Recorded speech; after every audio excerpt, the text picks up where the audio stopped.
친구라고 부르시는 장면이 나옵니다. 예수님이 과연 우리의 친구가 될 수 있을까?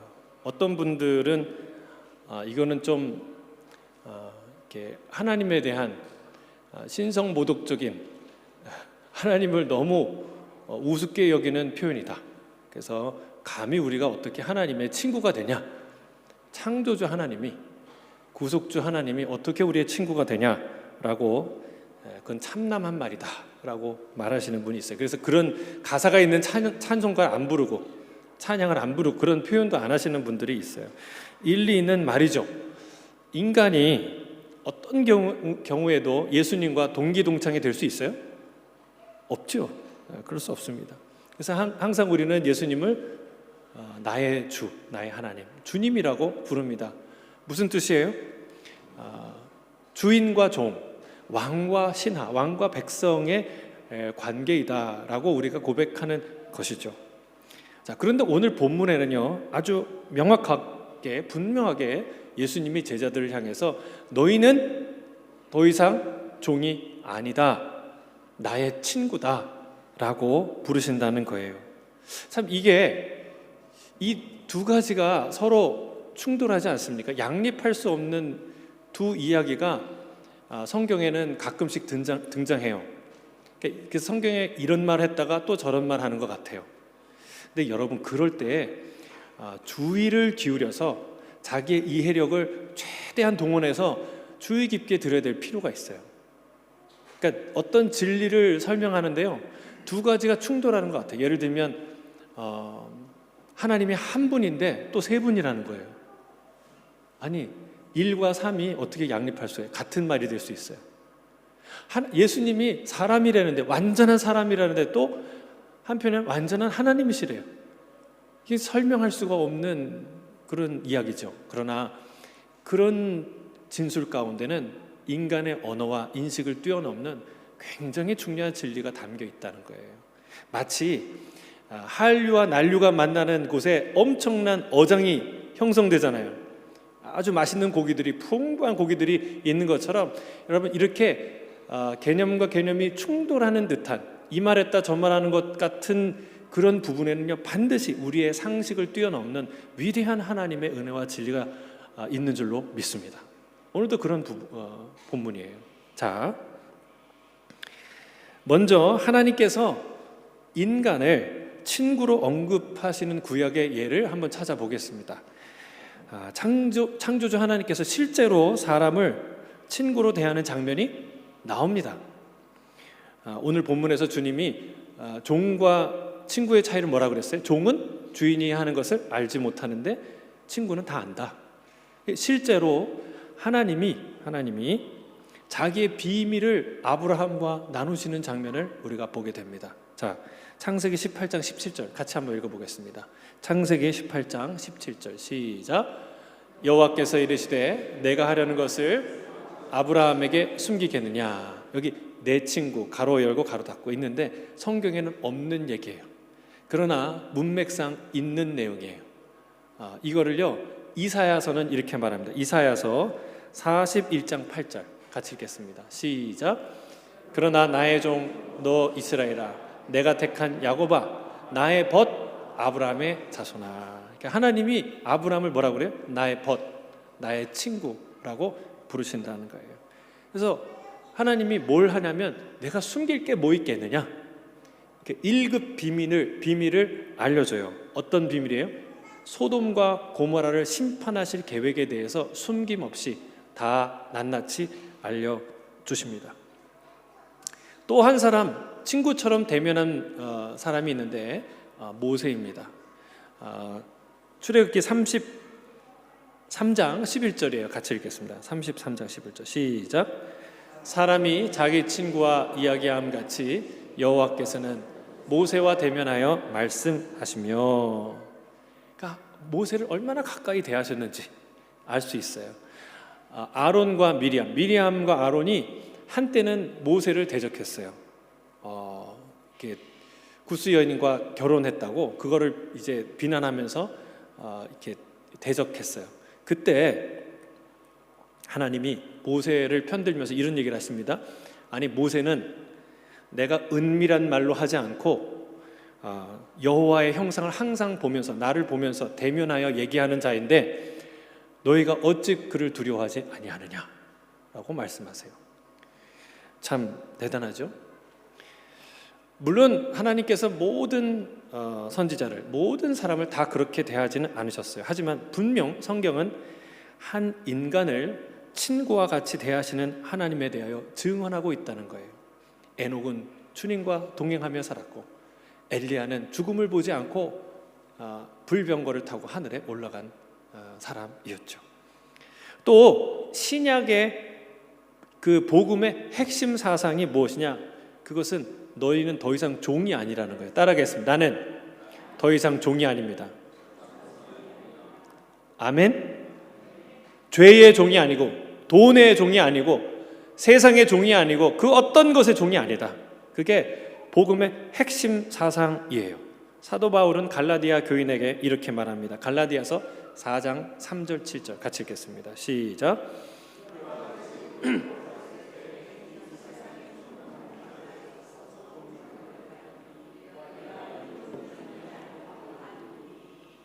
이전에는 우리가 종이었다는 거, 세상에. 그러나 이젠 더 이상 종이 아니다. 그리고 너희는 이제 종의 멍에를 매지 말라라고 명령하십니다. 죄와 세상의 종으로부터 자유를 선언하는 것이 십자가 복음의 핵심입니다. 그리고 이 본문은 우리를 친구라는 말보다 훨씬 더 친밀한 단어, 뭐예요? 아들이라고 표현하지 않습니까? 아들. 여러분, 그리고 오늘 본문에 주님은 사랑하는 제자들을 향해 아주 분명하게 얘기합니다. 너희는 더 이상 종이 아니야. 내 친구야. 내 친구. 이렇게 부르십니다. 여러분, 이게 얼마나 영광스러운 최고의 명예요, 영광이겠습니까? 그렇죠? 여러분, 우리 허기영 집사님, 예수님이 어느 날 만나서 너 내 친구야. 우리 친구 먹자. 그러면요, 어떠시겠어요? 이거는 상상할 수 없는, 이거는 영광이에요. 영광이에요. 그런 영광을 우리에게 주신다는 거예요. 여러분은 성경을 가만히 보잖아요. 있는 그대로 보세요. 그러니까 우리 읽고 싶은 대로 읽는 게 아니라 가만히 보면요, 이런 걸 발견할 수 있어요. 하나님은 나를 생각보다 중요한 존재로 여기시는구나. 내 생각보다 훨씬 중요한 존재로 여기시는구나. 이거를 여러분이 스스로 안 읽으니까 제가 대신 얘기하는 거예요. 옆에 있는 분에게 얘기해 주세요. 예수님은 당신을 생각보다 중요한 존재로 여기십니다. 이렇게 얘기해 주셔요.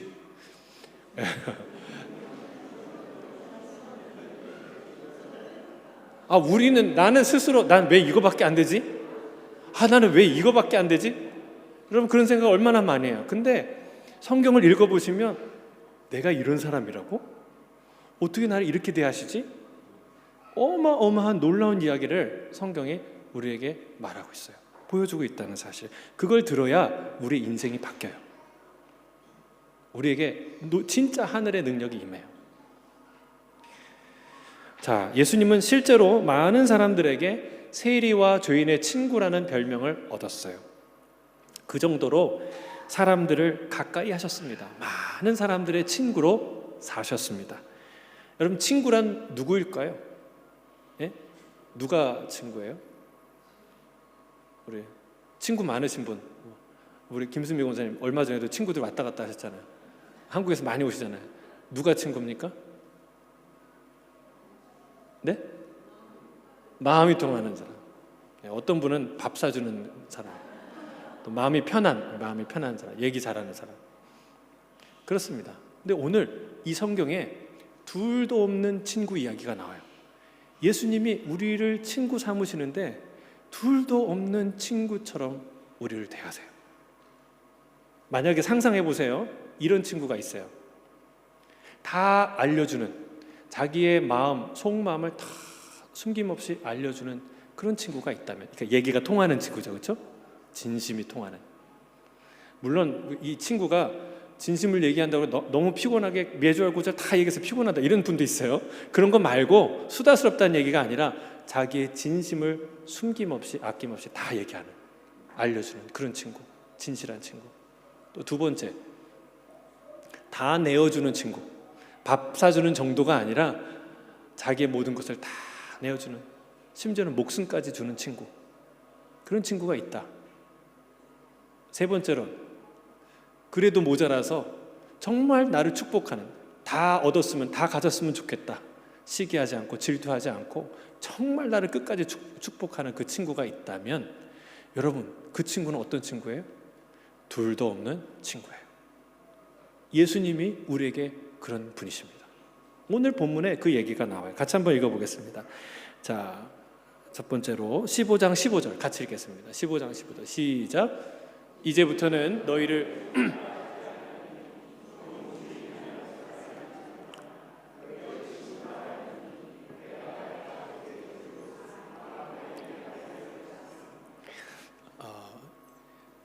종과 친구가 다르다는 거예요. 근데 종과 친구가 다른 이유가 뭐냐면, 종은 그 주인의 속마음을 다 나누지 못하고 알지 못한다. 근데 친구는 그걸 다 나눈다는 거예요. 다 알게 한다는 거예요. 앞서 하나님께서 아브라함에게 나의 벗이라고 말씀하셨죠. 그에게 뭘 알려주셨다고요? 소돔과 고모라를 멸하실 계획이에요. 여러분, 지금도 그렇고 예전도 그렇고 국가의 1급 비밀 중에 가장 큰 비밀은 뭐예요? 전쟁에 관한 거예요. 만약 호주가 중국과 싸우겠다, 전쟁을 하겠다 그러면 여러분이 알까요, 모를까요? 그런 의도와 계획을 아시면 그건 이상한 거예요. 그건 그 계획 할 수 없어요. 왜요? 그게 누설이 되면 반격을 맞을 수 있고, 그 모든 것이 수포로 돌아가는 위험에 처하는 일이기 때문에 그건 1급 비밀. 누구만 알 수 있습니까?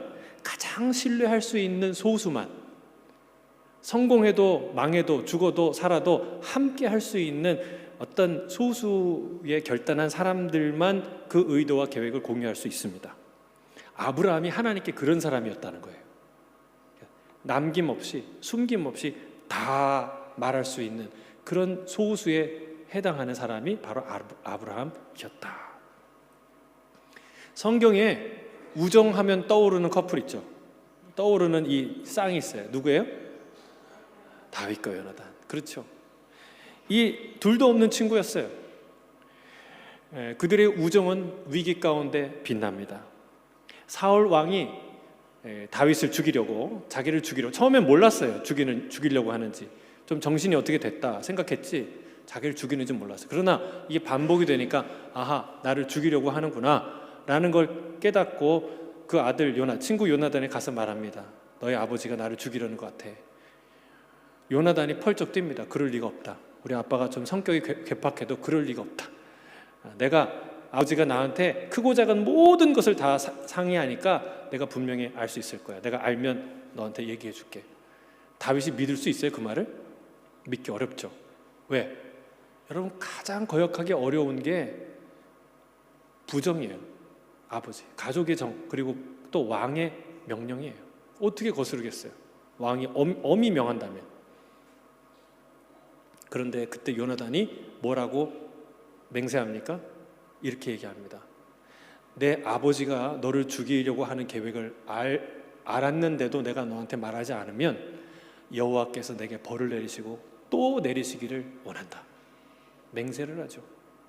그리고 한 걸음 더 나아가서 하나님께서 너의 대적을 다 끊어내시고 멸하시는 그날이 올 걸 알았어요. 그날에 너는 나와 내 가족의, 내 집에 인자함을 영원히 끊지 말아달라라고 당부를 합니다. 그리고 서로 둘이 맹세를 하게 되죠. 그리고 그는 그 약속대로 아버지의 의도를 알게 되었고, 그리고 가서 그 이야기를, 그 사실을 있는 그대로 알려줍니다. 여러분, 이게 쉬웠을까요? 쉽지 않았을 거예요. 어려웠을 거예요. 왜요? 첫째로는 왕명을 거스르는 건 목숨을 걸어야 됐어요. 비록 아들이었어도 엄한 왕명을 거스리는, 왕의 뜻을 거스리는 것은 위험한 일이에요. 두 번째로 아버지의 정을 부정하는 것 쉽지 않은 일입니다. 세 번째로 자기의 아버지가 그 불의한 생각과 이 결정을 내렸다는 것 얼마나 부끄러워요. 그 말하기 어려웠을 거예요. 네 번째는 다윗을 살리는 것은 곧 나의 앞길을 막는 거예요. 그가 왕이 되면 나는 뭐가 돼요? 왕 못 돼요. 예. 적어도 이게 이야기하지 않을 이유가 너무나 많았어요. 그러나 그는 그의 진실한 우정이 그 모든 어려움을 뛰어넘습니다. 아버지의 계획을 있는 그대로 다 알려줍니다. 성경은 이렇게 기록해요. 자, 사무엘상 20장 17절 같이 읽겠습니다. 시작.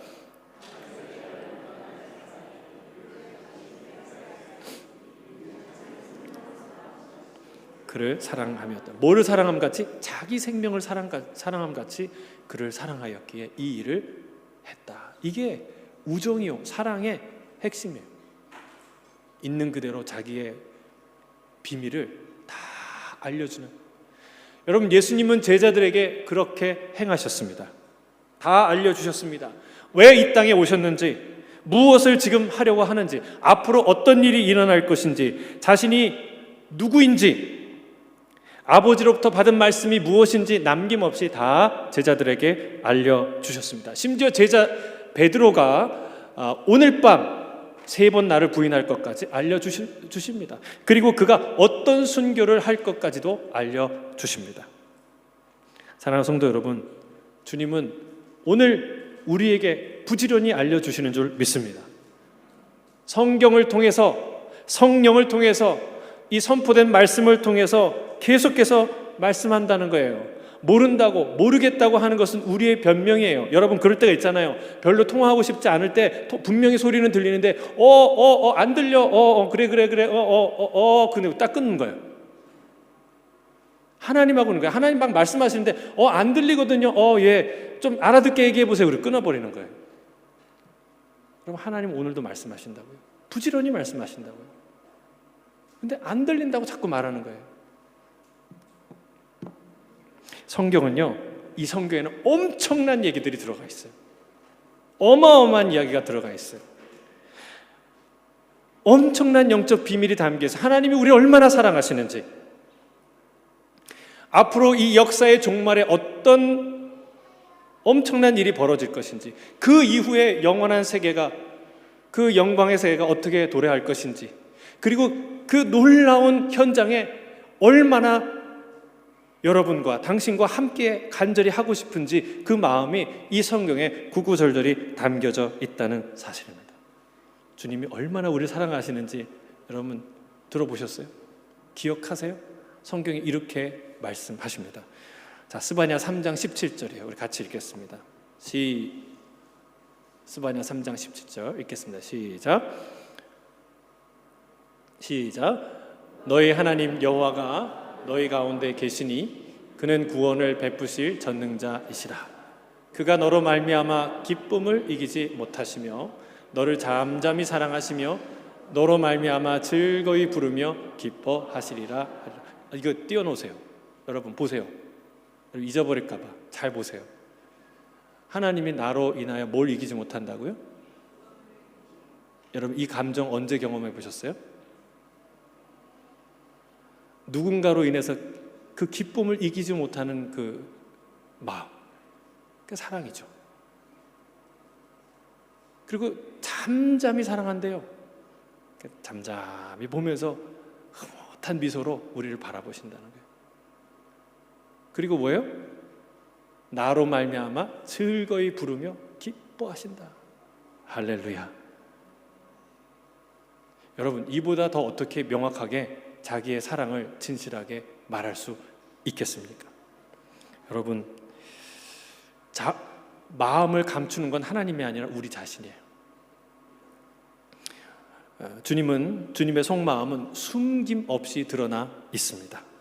먼저 고백하는 자가 더 사랑하는 자예요. 남김없이 있는 그대로 다 고백하는 자가 용기 있는 자요. 우리를 더 사랑하는 자입니다. 주님이 그렇게 우리를 사랑하시는 줄 믿습니다.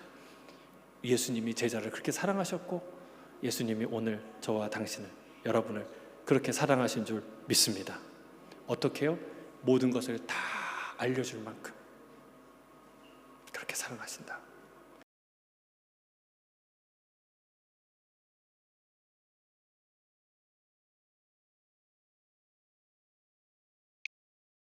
보다 더 큰 사랑이 없나니.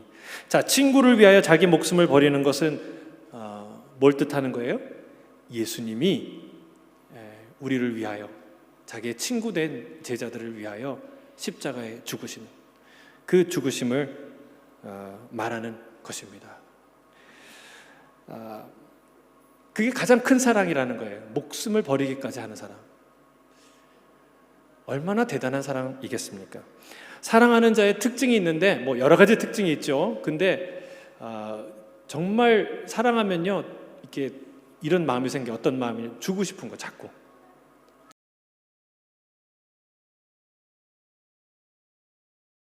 룻을 사랑했던 보아스의 마음이 그랬어요. 룻기를 보세요. 보아스가요, 룻을 보면 막 뭔가를 줘요, 자꾸.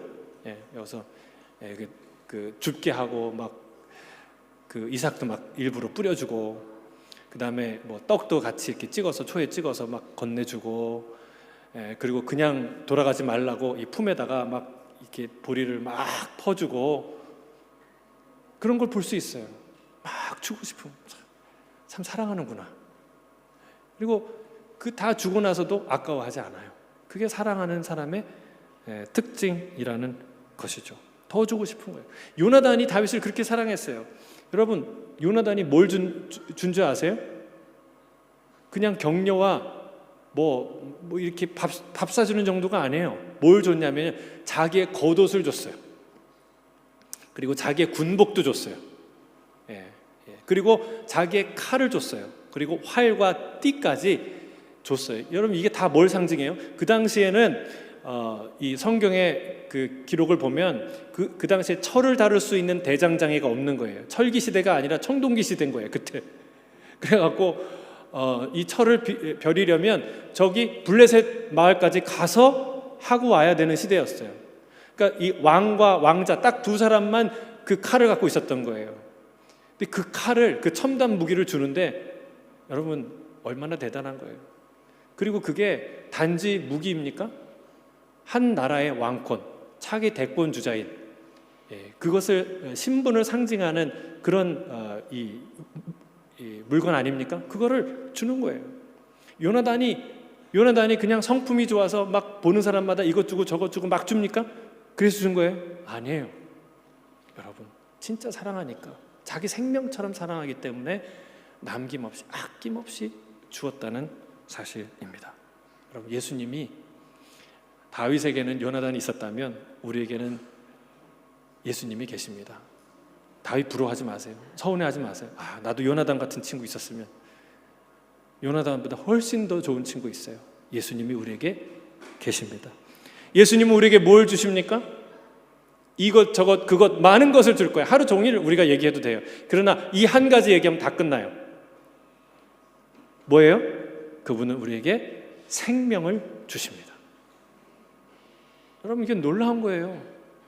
여러분, 뭐 밥 사주는 사람 이것저것 주시는 분 많은데 내 생명까지 주시겠어요? 아니에요. 결코 생명을 주고 싶은 마음은 없어요. 그렇죠? 우리가 막 서로 막 사랑한다, 아낀다, 막 권면하고 막 이러지만 내 생명을 대신 준다? 천만의 말씀이에요.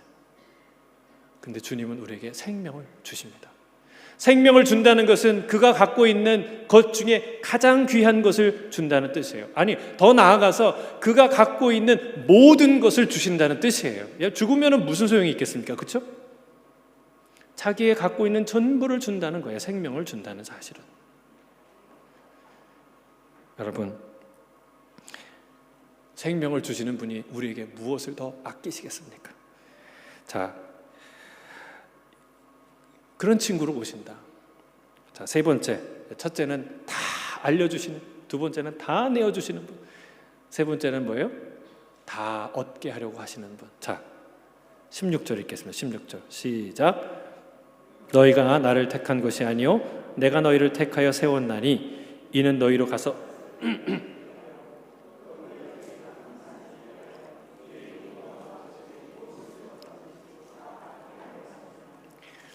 너희가 가서 열매를 맺게 하고 그 열매가 아버지 앞에 있어서 항상 있어서 내 이름으로 아버지께 무엇을 구하든지 뭐하게 다 받게 하려 한다. 라고 주님이 말씀하십니다.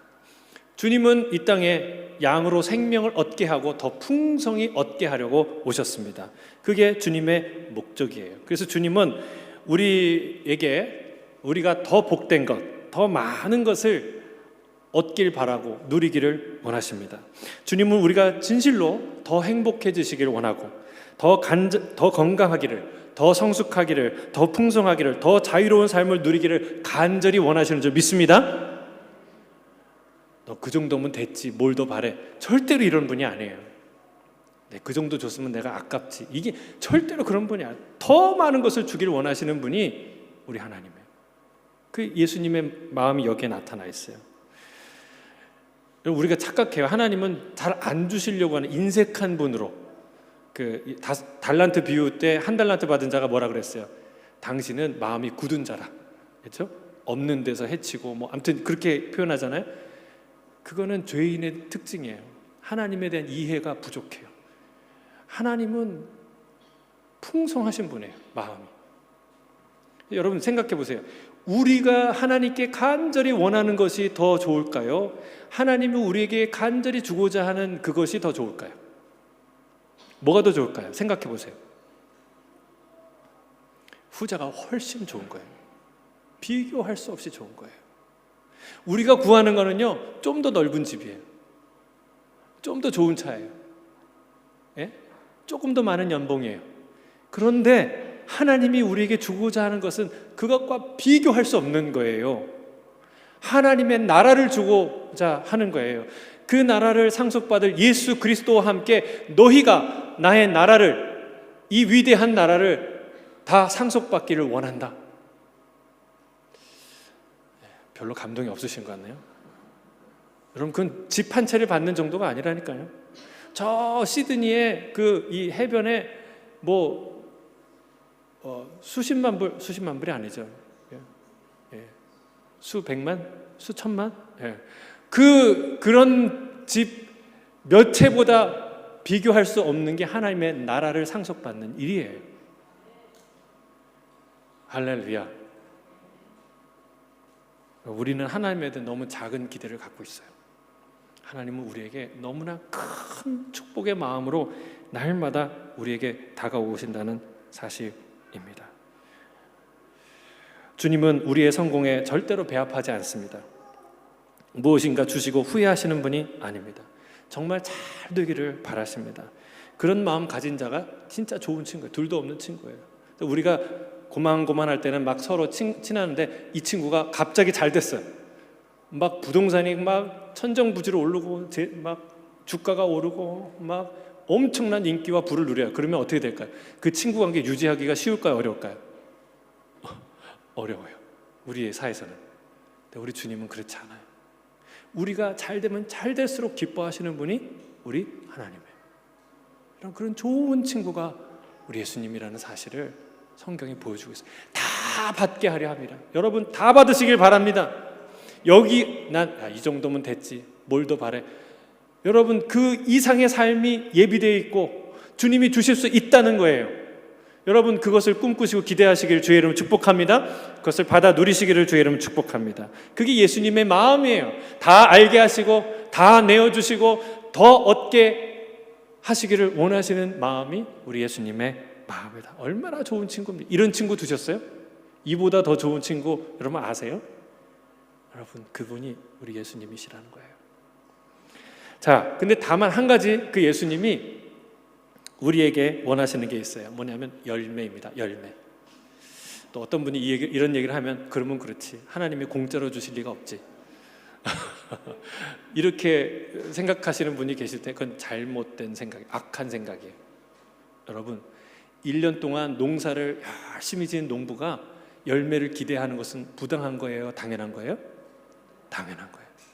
우리를 지으신, 우리를 돌보시는 그 하나님이 우리에게 열매를 구하는 것은 부당한 일이에요? 당연한 일이에요? 당연한 일이에요. 당연한 일이에요. 하나님은 우리에게 열매를 요구할 권리가 있으시고 나무는 가지는 열매를 맺을 의무가 있습니다. 열매 없는 나무와 가지는 찍혀서 불에 던질 수밖에 없는 운명에 처해 있다는 거예요. 그래서 이 열매는 뭐냐? 우리가 두 가지로 살펴볼 수 있어요. 첫 번째는 뭐예요? 오늘 이 본문을 이렇게 자세히 읽으시면 아주 명확한 메시지가 나오는데 그거는 사랑이에요. 서로 사랑하는 것. 내가 너희를 사랑한 것 같이 너희도 서로 사랑하게 하려 함이라 라고 말씀하고 있어요. 오늘 본문의 앞절과 뒷절, 그러니까 12절과 17절 한번 이어서 한번 읽어보겠습니다. 함께 읽겠습니다. 시작. 내 계명은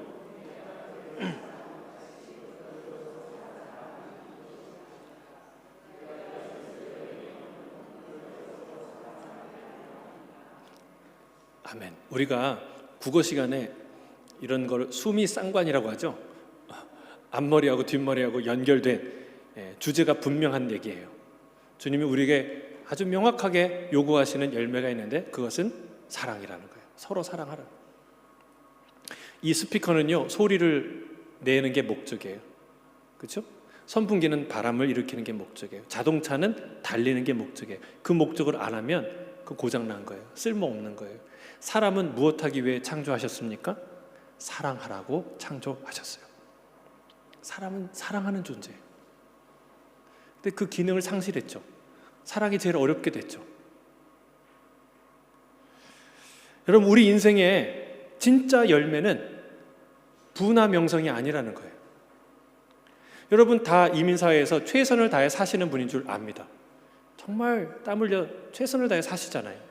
그런데 그 최선을 다해 산 삶의 열매가 뭐냐는 거예요. 열심히 살아서 넓은 집에 살다 죽으면 성공한 인생일까요? 열심히 정말 피땀 흘려서 수고해서 애써서 명성을 누린다면, 높은 자리에 올라가서 권력을 누린다면 성공한 인생일까요? 나는 내 입장에서 예스라고 말할 수 있어요. 야, 이 정도면 잘 산 거지. 남부럽지 않게 산 거지. 근데 여러분 착각하는 게 있어요. 여러분의 인생의 평가자는 여러분 자신이 아니라는 거예요. 여러분 셀프 평가하는 사람은 좀 정신이 어떻게 된 거예요. 평가자가 따르죠. 우리 인생의 참된 평가자는 우리를 지으신 창조주 하나님이신 줄 믿습니다. 그가 우리에게 요구하시는 열매가 무엇인지 아셔야 돼요. 그게 진짜 우리의 삶을 평가하는 가장 중요한 기준이에요. 나의 만족이 아니라는 거예요. 근데 그분이 오늘 무엇을 우리에게 요구하시냐는 거예요. 그것은 바로 사랑입니다. 사랑.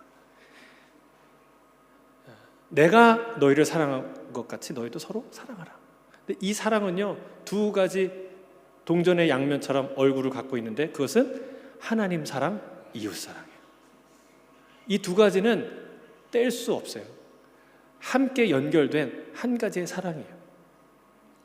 그래서 세상은 하나님 모르잖아요. 하나님 안 사랑하잖아요. 근데 사람은 열심히 사랑했어. 인류애에 충만한 사람이에요. 봉사도 많이 했어. 그 사람은 절반의 성공인가요? 그분의 인생은 절반의 성공인가요?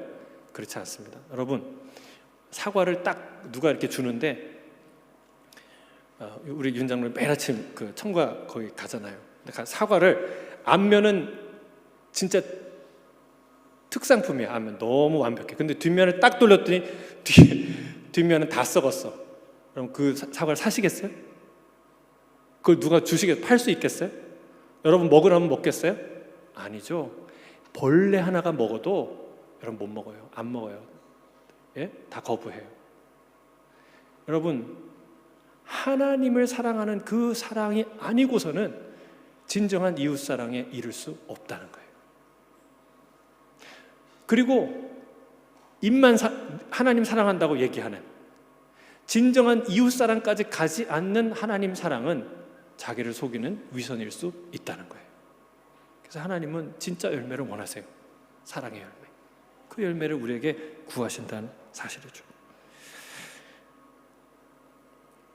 우리가 남겨야 할 열매가 사랑이라는 것을 이렇게도 명확하게 강조해서 반복적으로 우리에게 말씀하십니다. 왜? 이걸 기억하라고. 이게 기억하는 게 굉장히 중요합니다. 왜냐하면 우리는 최선을 다하고 엄청난 노력을 해서 뭔가를 이루는데, 뭔가 더 잘하려고 하는데, 근데 사랑을 잃어버릴 때가 많기 때문에 그렇습니다. 뭔가를 더 열심히 했는데 그런데 누군가를 더 미워하게 됐다. 누군가를 더 많이 누군가와 다투게 됐다. 그러면 잘못 가고 있는 거예요. 잘못 가고 있는 거예요. 성경은 이렇게, 지혜자는 이렇게 말합니다. 마른 떡 한 조각만 있고도 화목하는 것이, 같이 읽어볼까요? 시작. 마른 떡 한 조각만 있고도 화목하는 것이 제육이 집에 가득하고도 다투는 것보다 나으니라. 여러분, 뭐가 더 나은 삶인지 생각해 보라는 거예요. 조금 더 양보해도, 조금 늦게 가더라도, 조금 더 기다리더라도 여러분, 더 많이 사랑할 수 있다면 그게 최선의 길이다, 아름다운 길이다 라고 주님이 우리에게 말씀하시는 거예요. 그래서 여러분, 물론 사랑이라는 마음은 더 잘해주고 싶고 더 잘하려고 하는 거예요. 그렇죠? 그런 마음이 없으면 안 되고 포기하면 안 돼요. 그러나 동시에 그 열정과 그 마음을 갖고 있는 동시에 여러분, 인격적으로 그를 따뜻하게 배려하는 이 마음이 있어야 한다는 거예요. 누가 그렇게 우리를 사랑하십니까? 하나님이 사랑하세요. 하나님보다 열정이 많은, 하나님보다 아이디어가 많은, 하나님보다 더 열심히 하는 사람 있어요? 없죠. 그런데 하나님은 우리의 입을 억지로 벌려서 먹이지 않고 무엇인가를 강제하지 않으세요. 가장 인격적으로 끝까지 인내하시고 기다리시고 설득하시고 권면하시고 그리고 포기하지 않고 그 길을 가십니다. 그게 사랑이라는 거예요. 사랑입니다. 여러분, 저와 여러분의 인생 가운데 이 사랑의 열매가 풍성하기를 주의 이름으로 축복합니다. 제가 사랑이 많아서 이 얘기를 하는 거 아니에요. 나는 잘하고 있다, 나를 본받으라, 이 얘기가 아니에요. 성경을 읽어보니까 성경이 계속해서 그 말을 하고 있다는 거예요. 주님이 우리를 만드신 목적, 우리에게 구하는 열매가 사랑이라는 것을 나누는 거예요. 저도 그렇게 살기 원합니다. 여러분, 우리 모두가 그렇게 가길 원합니다. 2025년 더 뜨겁게 사랑하는 한 해가 되길 주의 이름 축복합니다. 마지막으로 여러분, 이 열매는 무엇을 의미하냐? 잃어버린 영혼을 뜻합니다. 자, 16절을 다시 한번 읽어볼까요? 16절을 다시 한번 읽어보겠습니다. 16절. 자, 시작. 너희가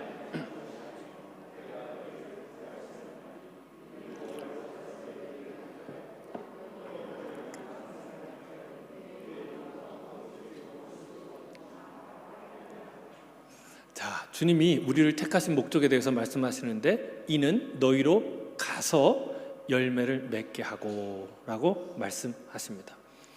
자, 여기서 가서라는 말을 주목할 필요가 있어요. 왜 이 말을 첨가하셨을까?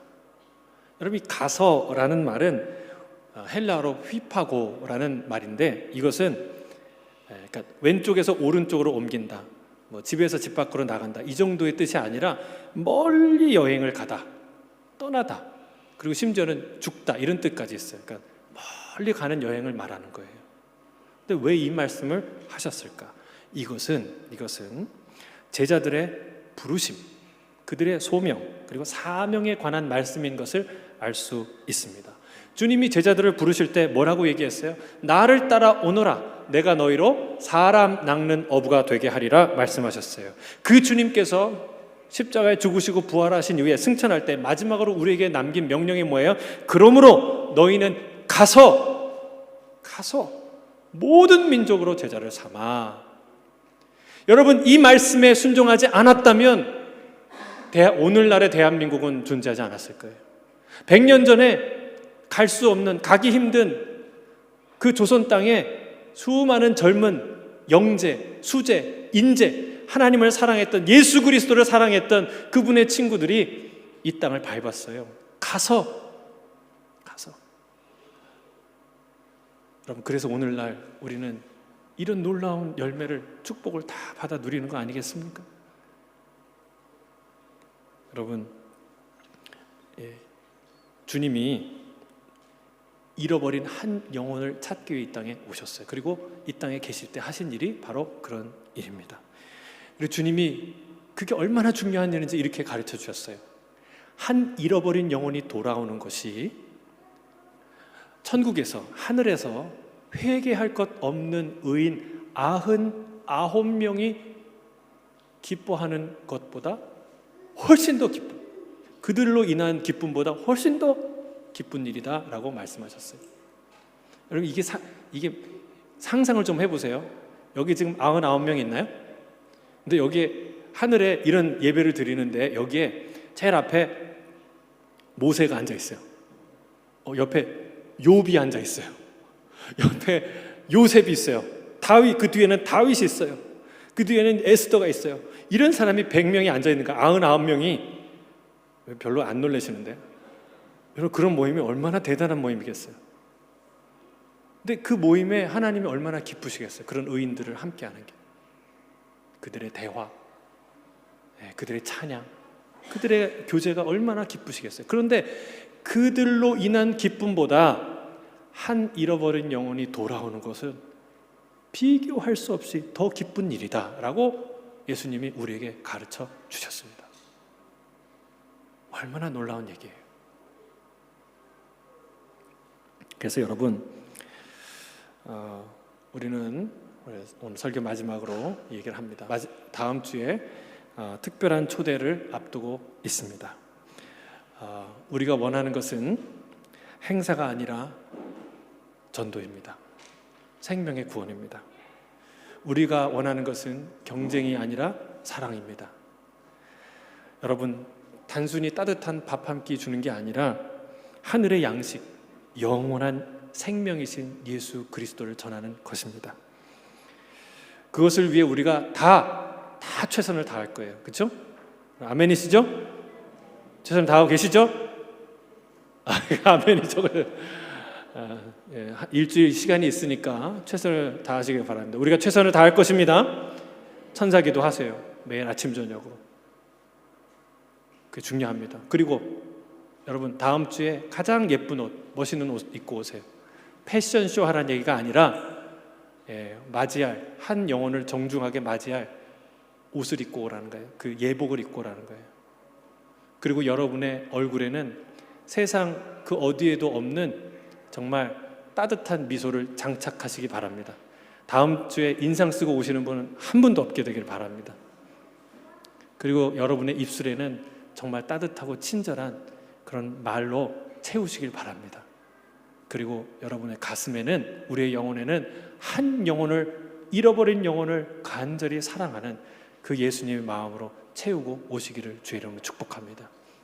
그렇게 될 때 그 집회를 통해서 단 한 사람이라도 주님께 돌아오는 영혼이 있다면 그것은 우리의 모두의 열매가 될 것이고, 하늘에서 99명이 기뻐하는 그 기쁨보다 더 기뻐하시는 그 기쁨을 우리 하나님께 안겨드리는 그런 놀라운 기쁨의 예배가 될 줄로 믿습니다.